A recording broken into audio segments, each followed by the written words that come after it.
আমরা শুকরিয়া আদায় করছি মহান রব্বুল আলামিনের শাহী দরবারে যে আল্লাহ পাক রব্বুল আলামিন আমি এবং আপনাকে সাইয়্যিদুল আইয়াম সপ্তাহের শ্রেষ্ঠ দিন, আফদলুল মাকাম দুনিয়ার সর্বোৎকৃষ্ট স্থান আল্লাহ পাকের ঘর মসজিদে আসার এবং বসার তৌফিক দান করেছেন। জুমার সালাতের পূর্বে কিছু দিন নসিহা শুনবার জন্য আল্লাহ পাক রব্বুল আলামিন আমি এবং আপনাকে সুযোগ করে দিয়েছেন।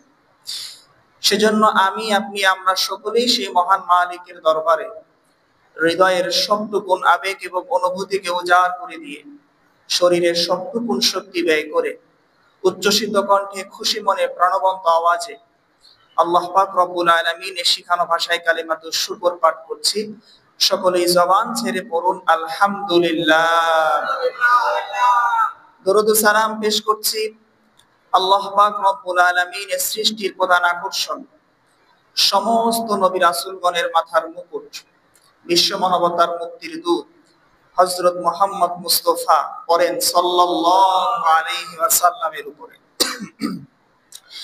সম্মানিত হাজিরিন, রবিউল আউয়াল মাসকে কেন্দ্র করে আমরা ধারাবাহিক বিগত জুমাগুলোতে রাসূল সাল্লাল্লাহু আলাইহি সাল্লামকে আমরা কেন মহব্বত করব, এই শিরোনামের আলোকে আমরা আলোচনা করছিলাম এবং আমরা জেনেছিলাম মৌলিক চারটি কারণে একজন মানুষ আরেকজন মানুষকে মহব্বত করে এবং ভালোবাসে।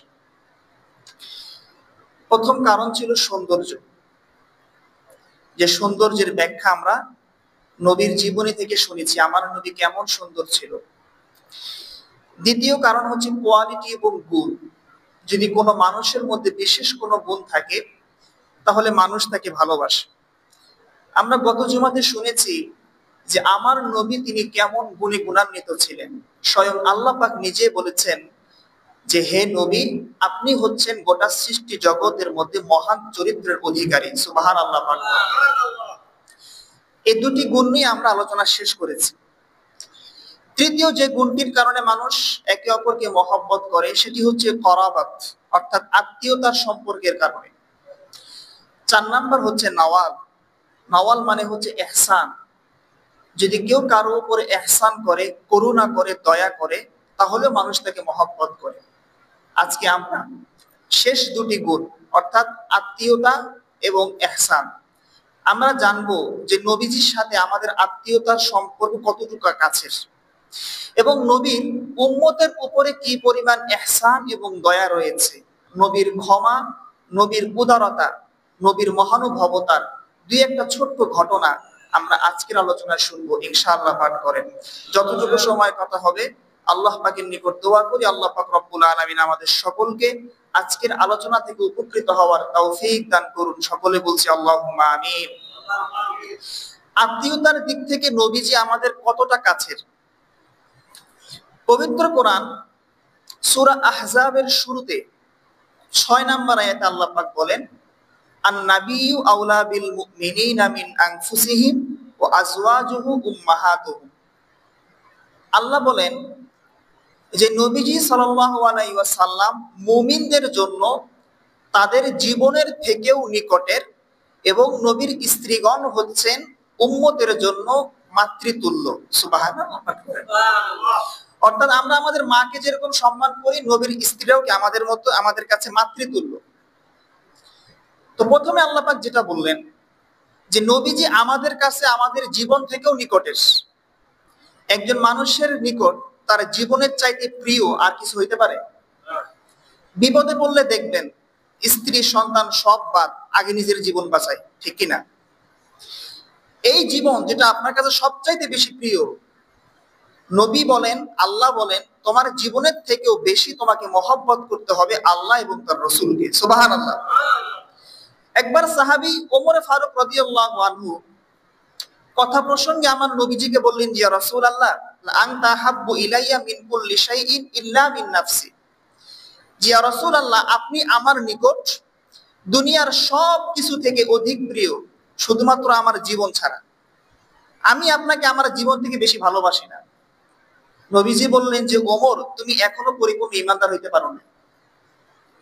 তখন ওমর বলেন, ঠিক আছে ইয়া রাসূলুল্লাহ, আজকের পর থেকে আমি আপনাকে আমার জীবন থেকেও বেশি মহব্বত করি। তখন নবীজি বললেন, ওমর তুমি আজকে থেকে পরিপূর্ণ ঈমানদার হলা। সুবহানাল্লাহ পাঠ করেন।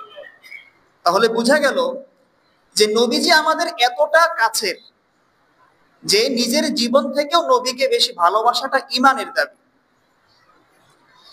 তাহলে আমাদের কাছের মানুষ যাদেরকে আমরা মহব্বত করি, আমাদের স্ত্রী, আমাদের সন্তান, আমাদের মাতা পিতা, তাদের থেকে নবীকে আরো কত বেশি মহব্বত করতে হবে চিন্তা করে দেখেন। কারণ দুনিয়াতে প্রত্যেকটা মানুষ একে অপরকে যে মহব্বত করে ভালোবাসে, এই ভালোবাসার মধ্যে স্বার্থ আছে, নাই? আপনার কাছের মানুষ যারা, আপনার সন্তানাদি, একজন বাবা এই যে এত কষ্ট করে একটা বাচ্চাকে ছোট থেকে লালন পালন করে, তাকে বড় করে, বাবার চাহিদা হচ্ছে এই সন্তানটা বড় হলে আমি যখন বৃদ্ধ হব তখন সে আমার খেদমত করবে, ঠিক কিনা? এই জন্য দেখবেন সন্তানদের মধ্যে যে সন্তানটা টাকা পয়সা ভালো ইনকাম করতে পারে তাকে বাবা মা একটু বেশি মহব্বত করে, ঠিক কিনা? আর যে একটু কম ইনকাম করে তাকে বেশি একটা পছন্দ করে না, একটু খোটা দেয়, কি করস সারাদিন। এটা দুনিয়ার বাস্তবতা। স্বার্থ স্বার্থ আছে বিধায় যে ছেলে টাকা ইনকাম বেশি করে তাকে বেশি ভালোবাসে, আর যে কম ইনকাম করে তারা একটু কম ভালোবাসে। সন্তান মহব্বত করে বাবাকে, একটা স্বার্থ আছে, আছে না? বাবার আর্থিক অবস্থা দুর্বল, এটা জানার পরেও সন্তান বাবার কাছে চাহিদা প্রকাশ করে, আমার একটা মোবাইল লাগবে, একটা ল্যাপটপ লাগবে।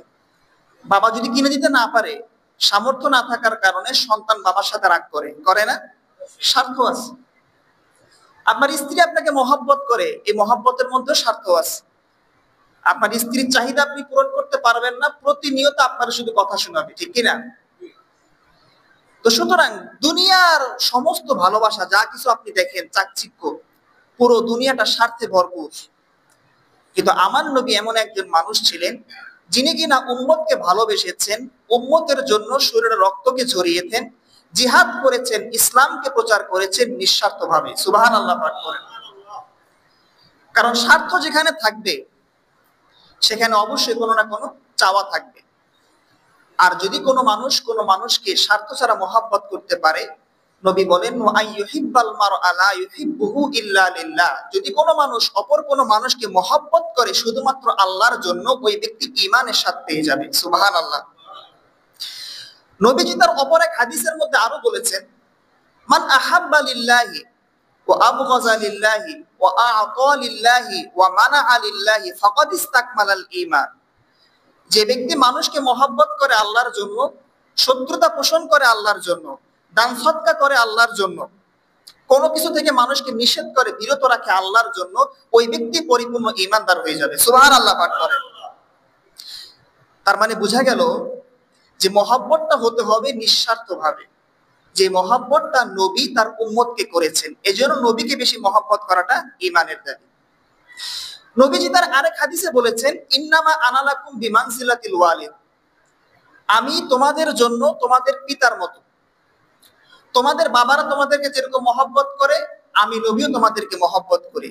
তবে আমার নবীর ভালোবাসা আর আমাদের বাবার ভালোবাসার মধ্যে একটা পার্থক্য আছে, সেটা হচ্ছে আমাদের বাবারা আমাদেরকে দুনিয়ার আগুন থেকে বাঁচায়, আর আমাদের নবী আমাদেরকে জাহান্নামের আগুন থেকে বাঁচায়। সুবহানাল্লাহ।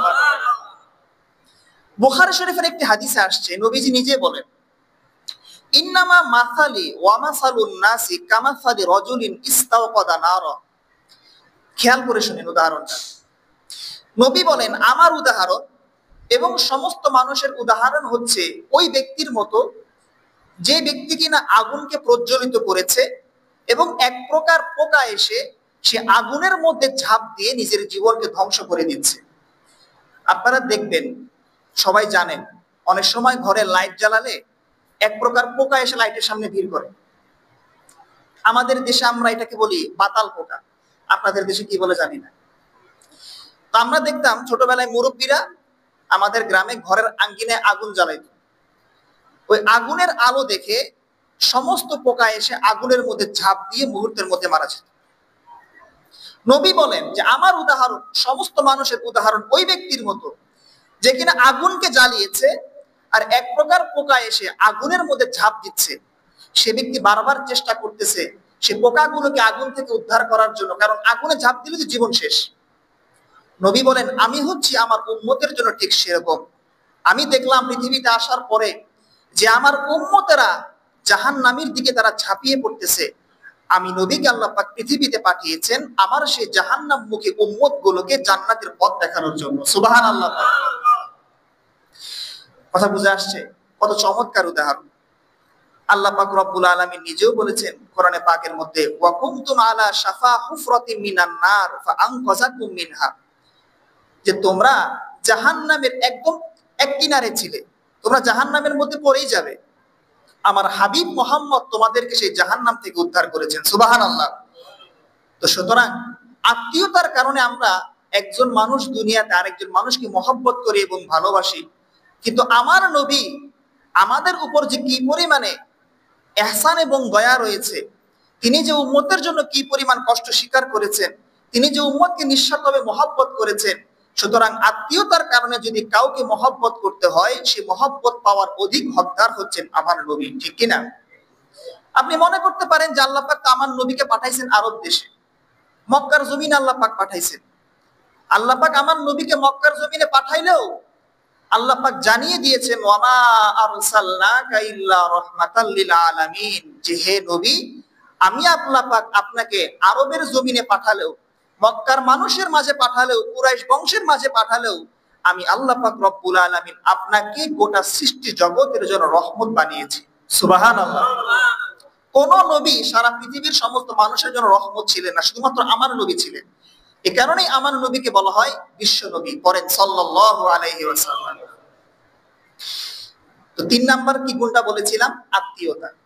আত্মীয়তার দিক থেকে যদি বিবেচনা করি, নবীজি কি আমাদের রক্তের সম্পর্কের মানুষের থেকে অনেক কাছের। সর্বশেষ 4 নাম্বার গুণ, সেটা হচ্ছে ইহসান বা করুণা, দয়া, ক্ষমা, উদারতা। এগুলোর কারণেও একজন মানুষ আরেকজন মানুষকে মহব্বত করে না? আমাদের নবীর উম্মতের উপর কেমন ইহসান ছিল। আল্লাহ পাক রব্বুল আলামিন প্রথমত উম্মতের উপরে নামাজকে ফরজ করেছিলেন 50 ওয়াক্ত। কত ওয়াক্ত? 50। আমার নবীকে যখন নাকি আল্লাহ পাক 50 ওয়াক্ত নামাজ দিলেন, নবীজি মুসা আলাইহিস সালামের সাথে পরামর্শ করে দেখেন যে না, আসলে আমার উম্মত 50 ওয়াক্ত নামাজ আদায় করতে পারবে না। আমার নবী তিনি বারবার আল্লাহ পাকের কাছে গিয়ে দরখাস্ত করেছেন, একবার দুইবার না, তিনি কয়েকবার গিয়েছেন। তিনি কয়েকবার যাওয়ার পরে আল্লাহ পাক 5 ওয়াক্ত করে নামাজ কমাতে কমাতে কমাতে কমাতে 50 ওয়াক্ত নামাজ থেকে আল্লাহ পাক 45 ওয়াক্ত নামাজ মাইনাস করে আমাদের উপরে 5 ওয়াক্ত নামাজ ফরজ করেছেন। সুবহানাল্লাহ। আজকে কি এই 5 ওয়াক্ত নামাজ আমরা পড়তে পারি? বলেন। 5 ওয়াক্তই আমরা পড়তে পারি না। আর যদি 50 ওয়াক্ত ফরজ হইতো, তাহলে তো মসজিদে মুসল্লি খুঁজেই পাইতাম না, ঠিক কিনা বলেন? ইমাম লাগতো না মসজিদে, আর মুসল্লি তো না, ইমাম আসবে কোথা থেকে? এই জন্য আল্লাহ পাক রব্বুল আলামিন বলেছেন, লাকাদ জাআকুম রাসূলুম মিন আনফুসিকুম আজিজুন আলাইহি মা আনিতুম হারিসুন আলাইকুম বিল মুমিনিনা রাউফুর রহিম। পড়েন সুবহানাল্লাহ। আল্লাহ পাক রব্বুল আলামিন জানালেন, আর আল্লাহ পাক রব্বুল আলামিন তোমাদের মধ্য থেকে এমন একজন মানুষকে তোমাদের মাঝে রাসূল করে প্রেরণ করেছেন, যে নবী তোমাদের কষ্টে কষ্ট পান, উম্মতের বিরহ এবং ব্যথায় সেই নবী তিনি ব্যথিত হন। আর তিনি এমন একজন নবী যিনি কিনা উম্মতের জন্য স্নেহশীল, উম্মতের জন্য পরম দয়ালু এবং মেহেরবান। সুবহানাল্লাহ পাঠ করেন। আমার নবী তিনি উম্মতের প্রতি কি পরিমাণ দয়া করেছেন। নবীজির দয়া এবং ইহসানের কথা বলতে গেলে আমার তায়েফের সেই মর্মান্তিক দৃশ্যের কথা মনে পড়ে যায়।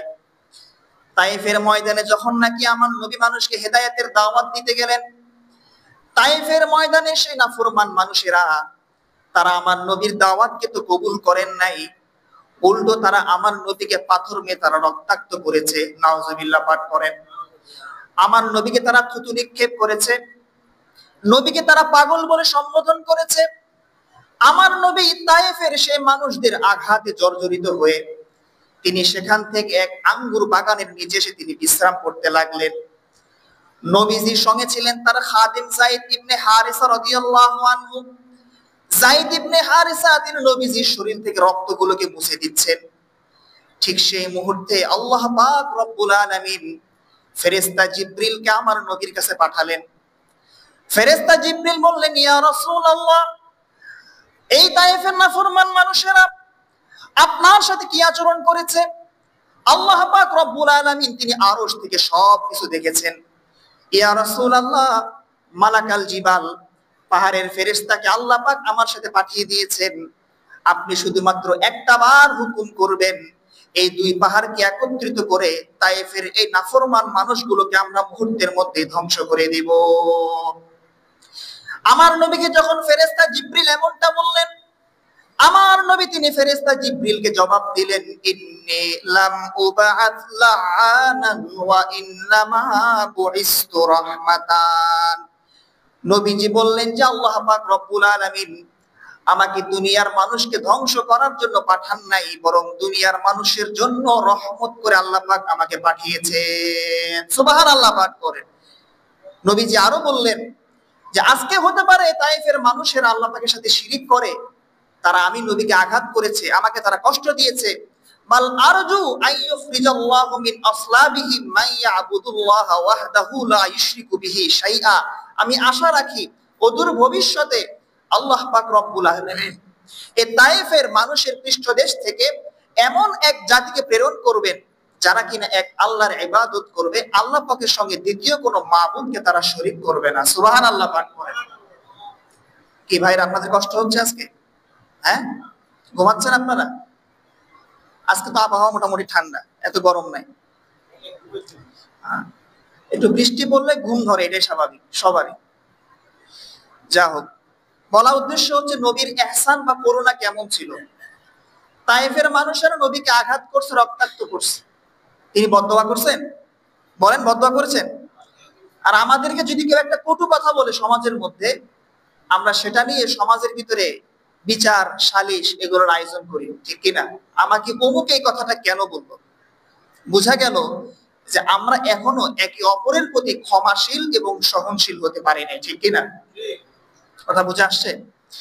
নবীর ক্ষমা এবং উদারতার আমি আপনাদেরকে আর দুটি ঘটনা বলবো নবীর সিরাত থেকে। আমি একাধিক ঘটনা নবীজির সিরাত থেকে পড়েছি, সেখান থেকে সর্বশেষ দুটি ঘটনা আপনাদেরকে বলবো, যে দুই ঘটনা থেকে আমাদের জন্য শিক্ষা আছে। নবীজির যুগে একজন ইহুদি পণ্ডিত, তার নাম ছিল যায়েদ ইবনে সানা। কি নাম? যায়েদ ইবনে সানা। এই যায়েদ নামক ইহুদি আমার নবীর সাথে অগ্রিম একটা বেচা কেনা এবং লেনদেন করেছে, এবং সে নবীজিকে বলেছে যে অমুক দিন আপনি আমার পাওনা পরিশোধ করে দিবেন। নবীজি বলেন ঠিক আছে। এখন যেই দিন সে নবীর কাছ থেকে টাকা নিবে, তার আরো 2 থেকে 3 দিন আগে সে নবীর বাড়িতে আসছে। এসে বললেন যে ইয়া রাসূলুল্লাহ, মুহাম্মদ, আমার যে টাকা তোমার কাছে পাই আমাকে দিয়ে দাও। নবীজি বললেন এখনো তো সময় বাকি আছে 2 থেকে 3 দিন, তুমি আরো 2 দিন পরে আসবা, আগে আসলা কেন? সেই ইহুদি বলে যে না, আমার পাওনা টাকা আমি নিতে আসছি, তুমি আমাকে দিয়ে দাও। নবীর পাশে বসা ছিলেন ওমর রাদিয়াল্লাহু আনহু। ওমর কি নরম না গরম ভাই? আরো জোরে বলেন, গরম না অনেক? ওমর সব দেখতেছে। যখন নাকি নবীজি বলেন আরো সময় বাকি আছে 2 থেকে 3 দিন, তখন সেই ইহুদি বেয়াদবি করে আমার নবীর জামার যে কলার ধরেছে, এই চাদর ধরে টান দিয়ে বলেছে, মুহাম্মদ, শুধু তুমি না, তোমার বংশের এবং গোষ্ঠীর যারা আছে, আব্দুল মুত্তালিবের গোষ্ঠী, তোমরা সব হচ্ছে টাল বাহানাকারী, তোমরা টাকা ধার নাও, ঠিক মতো পরিশোধ করো না। যখন সেই ইহুদি আমার নবীর জামার কলার ধরেছে, পাশে বসে থাকা ওমর রাদিয়াল্লাহু আনহু তিনি সহ্য করতে পারেন নাই, কারণ ওমরের অন্তরে আমার নবীর প্রেম এবং ভালোবাসা ভরপুর ছিল। সুবহানাল্লাহ পাঠ করেন। তিনি সঙ্গে সঙ্গে ইহুদিকে ধমক দিয়ে বলেন, থামো, তুমি কয় টাকা পাও, এত গরম দেখাও, তুমি বিশ্ব নবীর কলার ধরেছো। নবীজি বললেন যে ওমর, তুমি তাকে ধমক দিও না, সে আমার কাছে টাকা পায়, এটা তার হক, আমি তাকে সেটা দেওয়া লাগবে। দেখেন আমার নবীর ধৈর্য কিরকম। নবীজি বললেন যে ওমর, তুমি একটা কাজ করো, সে আমার কাছে যে টাকা পায়, পাওনা টাকা, তুমি সেটা পরিশোধ করে দাও, এবং তুমি সেই সাথে তাকে আরো 20 সা, ধরেন না 20 দিরহাম বা 20 টাকা অতিরিক্ত দাও। ওমর বললেন যে কেন 20 টাকা অতিরিক্ত দিব? নবীজি বললেন সে আমার কাছে যে পাওনা পায়, এটা তার ঋণ, তাকে দিলাম। আর তুমি ওমর আমার পক্ষ হয়ে তুমি যে ইহুদিকে ধমক দিয়েছো, এই ধমকের বিনিময় স্বরূপ তাকে 20 টাকা আরো বেশি দিবা। সুবহানাল্লাহ পাঠ করেন। চিন্তা করে দেখেন আমার নবীর আখলাক এবং আচরণ কেমন। যখন নাকি হযরত ওমর সেই ইহুদির পাওনা টাকা পরিশোধ করে দিল, সেই ইহুদি যখন আমার নবীর দরবার থেকে বিদায় নিচ্ছে, তার সাথে ওমরও আছে।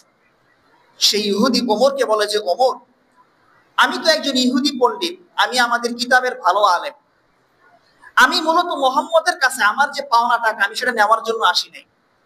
আমি এসেছি মোহাম্মদকে পরীক্ষা করার জন্য যে মোহাম্মদের ভিতরে ধৈর্য কি পরিমাণ আছে। কারণ আমরা আমাদের কিতাবের মধ্যে পড়েছি যে শেষ জমানার নবী যিনি হবে তাকে আল্লাহ পাক রব্বুল আলামিন পাহাড় পরিমাণ ধৈর্য দান করবে। সুবহানাল্লাহ পাক। আমি দেখলাম যে মোহাম্মদের সাথে আমি এত খারাপ ব্যবহার করলাম, মোহাম্মদ একটা বার আমার কোনো কথার প্রতি উত্তর তো করে নাই, উল্টো সে আমার পাওনা টাকা পরিশোধ করেছে।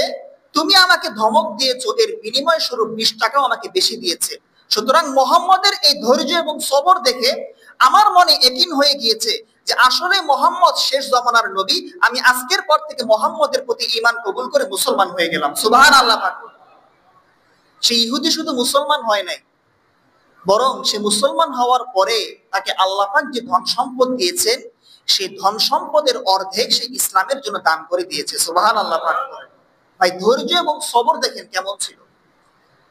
অগ্রিম টাকা সে আমার নবীর কাছে চাওয়ার জন্য গেছে, তার সাথে নবীজি কি আচরণটা করেছে। আজকে আমাদের মধ্যে নবীর এই আখলাক আছে বলেন? একটা মানুষ বিপদে করে টাকা ধার নিছে, তাকে সুযোগ পাইলে আমরা একটা খোটা দেই না? তো টাকা ধার নিছে কবে দিবা? ও এখন তো আবার আমরা টাকা ধার নেই না, এখন আমরা কিস্তি নেই, ঠিক কি না? কিস্তির লোক দিয়া পুরো মহল্লা ভরে গেছে। প্রতিদিনই দেখবেন খালি কিস্তির লোক ঢুকে মহল্লায়, ঠিক কি না? আর মানুষ দেখলে পালায়, অন্যদিক দৌড়ায়। সুদ দেওয়া লাগবে যে প্রতিদিন। এগুলো নিয়ে আবার দেখি মহল্লার ভিতরে ঝগড়া ফাসাদ হয় না? ভাই ঝগড়া ফাসাদ হবে না কেন বলেন? কারণ যারা আপনাকে কিস্তি দিচ্ছে তারা আপনাকে কর্জে হাসানা দেয় না, তারা আপনাকে ঋণ দেয় ঠিক, কিন্তু ঋণের বিনিময়ে আপনি এদেরকে সুদ দেওয়া লাগে না? তো সুদের লেনদেন যেখানে থাকবে, সুদ এমন একটা জিনিস যে সুদের কারণে একজন মানুষ সে দিন দিন শুধু ধনী হয়, বড়লোক হয়, আর আরেকজন মানুষ দিন দিন শুধু গরিব হয়, ঠিক কিনা? সুতরাং সুদের মধ্যে বরকত আছে। এই সুদ যারা দিবে, সুদ যারা লিখবে, সাক্ষী যারা থাকবে, আদান প্রদান যারা করবে, এদের সবার উপর আল্লাহ পাকের লানত, ঠিক কিনা? এই সুদি লেনদেনকে সমাজ থেকে বন্ধ করতে হবে। পারলে কর্জে হাসানা নিবেন মানুষের কাছ থেকে, অন্তত কিস্তির টাকার নামে এই সুদি লেনদেন এই সমাজের মধ্যে করে এই সমাজের ভিতরে যে বরকতকে নষ্ট করবেন না, ঠিক কিনা? আপনারা যারা সমাজের মুরব্বী আছেন, নীতি নির্ধারক যারা আছেন, আপনারা এগুলোর প্রতি একটু খেয়াল রাখবেন। এগুলো নিয়ে বিশৃঙ্খলা হলে আমাদেরই বদনাম হয়, ঠিক কিনা? যাই হোক, তো নবীর ধৈর্য কেমন ছিল আপনাকে সেটা দেখালাম। সর্বশেষ আরেকটা ঘটনা বলবো। নবীর যুগে একজন মুনাফিক ছিল, আব্দুল্লাহ ইবনে উবাই। কি নাম? আব্দুল্লাহ ইবনে উবাই। এই মুনাফিক মানুষটা এমন ছিল, আমার নবীর এমন কোনো ক্ষতি নাই সে করে নাই। উহুদের প্রান্তরে যখন নাকি নবীজি সাহাবায়ে কেরামকে নিয়ে গিয়েছেন জিহাদ করবেন, আব্দুল্লাহ ইবনে উবাই নামক এই মুনাফিক ব্যক্তিটা সুযোগ পেয়ে সেখান থেকে 300 মানুষকে পিছনে হটাইছে যাতে করে মুসলমান হেরে যায়। এই আব্দুল্লাহ ইবনে মুনাফিক আমার নবী যখন মদিনায় এসেছে ষড়যন্ত্র করেছে কেমন করে আমার নবীকে মদিনা থেকে বের করা যায়। শুধু তাই না, নবীর স্ত্রী আয়েশা রাদিয়াল্লাহু আনহার উপরে আব্দুল্লাহ ইবনে উবাই নামক মুনাফিক জিনার অপবাদ দিয়েছে। নাউজুবিল্লাহ পাঠ করেন। আচ্ছা চিন্তা করেন দেখি, একটা মানুষ আমার নবীকে সারা জীবন এত কষ্ট দিল, আমার নবী তার সাথে কি আচরণটা করবেন? আমরা হইলে কি করতাম? তুমি আমার সারা জীবন কষ্ট দিলা, তোমার চেহারা আমি দেখতে চাই না, ঠিক কিনা? তোমার জানাজার নামাজও আমি পড়বো না। কিন্তু আব্দুল্লাহ ইবনে উবাই নামক মুনাফিক যখন সে মৃত্যুশয্যায় শায়িত, তার জান বের হচ্ছে না, অনেক কষ্ট হচ্ছে তার ছেলের নাম ছিল আব্দুল্লাহ রাদিয়াল্লাহু আনহু। তার ছেলে একজন একনিষ্ঠ মুসলমান ছিলেন। এই আব্দুল্লাহ রাদিয়াল্লাহু আনহু তিনি দৌড়ে নবীর দরবারে আসলেন, বললেন যে ইয়া রাসূলুল্লাহ, আমার বাবা মুনাফিক আব্দুল্লাহ ইবনে উবাই সারা জীবন আপনাকে অনেক কষ্ট দিয়েছে, আমি মানি। আমার বাবার পক্ষ থেকে আমি আপনার কাছে ক্ষমা চাই, আমার বাবা মৃত্যু শয্যায় শায়িত, তার জানটা বের হচ্ছে না, আপনি একটু আপনার মুখের লালা মিশ্রিত পানি আমার বাবাকে দিন, যাতে করে সে পানি পান করলে আমার বাবার রূহটা খুব সহজে বের হয়ে যায়। সুবহানাল্লাহ পাঠ করেন। আমার নবী কি বলেছেন, দিবেন না? এমনটা বলেন নাই। যে মানুষ সারা জীবন নবীকে কষ্ট দিছে, নবী তাকে তার মুখে লালা মিশ্রিত পানি দিয়েছে। এই পানি নিয়ে যখন নাকি আব্দুল্লাহ রাদিয়াল্লাহু আনহু তার বাবা মুনাফিকের আব্দুল্লাহ ইবনে উবাইয়ের কাছে আসছে, আব্দুল্লাহ ইবনে উবাইকে বলল যে, বাবা আপনার তো জান বের হচ্ছে না, এই যে মুহাম্মদের কাছ থেকে পানি নিয়ে আসছি, আপনি এই পানিটা পান করেন, আপনার রূহটা সহজেই বের হয়ে যাবে। এই মুনাফিক আব্দুল্লাহ ইবনে উবাই মৃত্যুর আগ মুহূর্তেও সে আমার নবীর কেমন দুশমন দেখেন, সে বলে যে আমি মুহাম্মদের মুখের পানি পান করব না। নাউজুবিল্লাহ পাঠ করেন। একটা পর্যায়ে গিয়ে সে মারা গেল। সে মারা যাওয়ার পরে তার ছেলে আব্দুল্লাহ কষ্ট হচ্ছে, না জানি বাবার মৃত্যুর পরে কি আযাবটা হয় কবরে। সে আবার দৌড়ে আমার নবীর দরবারে আসছে, এসে বললেন যে রাসূলুল্লাহ, আপনি আপনার একটা জামা পোশাক আমার বাবাকে দিন, আমি আপনার সেই পোশাকটা দিয়ে আমার বাবার দাফন দিব, যাতে করে মৃত্যুর পরে আমার বাবার কষ্ট একটু কম হয়। আমার নবীজিকে পোশাক দেন নাই? দিয়েছে। নবীজি তার জামা তাকে দিয়েছেন। এই জামা দিয়ে আব্দুল্লাহ ইবনে উবাই নামক মুনাফিকটাকে তার ছেলে আব্দুল্লাহ কাফন পরিয়েছে। এখন জানাজার ঠিক আগ মুহূর্তে যখন সবাই জানাজা পড়বে, আমার নবীজিও আসছে। আব্দুল্লাহ ইবনে উবাই মুনাফিকের ছেলে আব্দুল্লাহ বলে যে রাসূলুল্লাহ, একটু কষ্ট করে জানাজার নামাজটা পড়ান না, হতে পারে আমার বাবার কবর আযাবটা একটু হালকা হবে। আমার নবী তিনি না বলেন নাই, বরং তিনি তার দুশমন আব্দুল্লাহ ইবনে উবাইয়ের জানাজার নামাজের ইমামতি করেছেন। সুবহানাল্লাহ পাঠ করে। এই দৃশ্য দেখে ওমর বলে যে রাসূলুল্লাহ, যে মানুষটা সারা জীবন আপনারে কষ্ট দিল, আপনার স্ত্রীর উপর অপবাদ দিল, মুসলমানদের বিরুদ্ধে ষড়যন্ত্র করলো, আপনি আজকে তার জানাজার নামাজ পড়াইলেন, আপনি তাকে কাফন দেওয়ার জন্য আপনার জুব্বা দিলেন, আপনি তাকে আপনার মুখের লালা মিশ্রিত পানি দিলেন। নবীজি বললেন যে ওমর, সে যেমনই করুক না কেন, তার হিসাব আল্লাহ পাকের কাছে। সে কবরে গেলে সে আল্লাহ পাকের নিকট জবাব দিবে যে তার কি হবে, কিন্তু আমি নবী মৃত্যুর আগে আমার উদারতা এবং ক্ষমার সর্বোচ্চটুকু আমি সবার সামনে প্রকাশ করে দিয়েছি। সুবহানাল্লাহ পাঠ করেন। আল্লাহ পাক আয়াত নাযিল করে জানিয়ে দিলেন, ইস্তাগফির লাহুম আও লা তাস্তাগফির লাহুম ইন তাস্তাগফির লাহুম ৭০ মাররাতান ফালাইয়াগফিরাল্লাহু লাহুম। আল্লাহ বলেন যে নবী, এই মুনাফিকদের জন্য আপনি ইস্তেগফার করেন, দোয়া করেন আর নাই করেন, আপনি একবার দুইবার না, আপনি যদি ৭০ বারও মুনাফিকদের জন্য ইস্তেগফার করেন, আল্লাহ পাক রব্বুল আলামিন এদেরকে কখনোই ক্ষমা করবেন না। নাউজুবিল্লাহ পাঠ করেন। ভাই, বোঝানোর উদ্দেশ্য হচ্ছে যে মানুষটা সারা জীবন আমার নবীরে কষ্ট দিয়েছে, নবীজি তার সাথে মৃত্যুর আগেও মহানুভবতা এবং ক্ষমার সর্বোচ্চটুকু তিনি প্রকাশ করেছেন। কথা কি বুঝে আসছে? সুতরাং যেই নবী উম্মতের প্রতি এত ইহসান করেছেন, সেই নবীর চরিত্রে যদি কোনো ব্যক্তি আঘাত করে, আমরা মুসলমান সেটাকে সহ্য করব? বলেন, সহ্য করবে সেটা? আমরা দেখেছি সাম্প্রতিক কালে ভারতের এক হিন্দু গুরু এবং এক বিজেপি নেতা আমার নবীকে নিয়ে তারা কটূক্তি করেছে, এবং এই কটূক্তি করার পরেই ভারতের সংখ্যালঘু মুসলমান, লক্ষ লক্ষ মুসলমান, তারা মুম্বাইয়ের উদ্দেশ্যে লং মার্চ করেছে। আমার নবীর বিরুদ্ধে তারা কেন বেয়াদবি করেছে, অবশ্যই এই হিন্দু গুরুকে এই জবাবদিহি করতে হবে, ঠিক কিনা? ভারতের এই মুসলমানদের লং মার্চ একটা হিন্দু রাষ্ট্রের ভিতরে থেকে তারা আমার নবীর চরিত্রে আঘাত আনার কারণে তারা যে আন্দোলন গড়ে তুলেছে, এটাই প্রমাণ করে যে মুসলমান সবকিছু সহ্য করলেও তারা আমার নবীর অপমানকে সহ্য করতে পারে না, ঠিক কিনা বলেন? সুতরাং এই নবীকে যারা কটূক্তি করবে, আমরা মুসলমান সর্বদা এদের বিরুদ্ধে সোচ্চার হতে হবে, আমাদেরকে প্রতিবাদ করতে হবে। খুব বেশি দেরি হবে না ইনশাআল্লাহ। এই ভারত বলেন, বাংলাদেশ বলেন, পাকিস্তান বলেন, উপমহাদেশের ভিতরে আল্লাহ পাক রব্বুল আলামিন ইসলামকে বিজয়ী করবেন ইনশাআল্লাহ পাঠ করেন। সুতরাং আমার নবীর যে চরিত্র এবং গুণ ছিল, তার যে ইহসান উম্মতের উপর ছিল, এটাই প্রমাণ করে তার মতো আদর্শ মানুষ পৃথিবীর জমিনে দ্বিতীয় আর কেউ হতে পারে না। আল্লাহ পাক রব্বুল আলামিন আমাদের সকলকে নবীর আদর্শে আদর্শবান হওয়ার তৌফিক দান করুন, আমিন। আসসালামু আলাইকুম ওয়া রাহমাতুল্লাহি ওয়া বারাকাতুহু।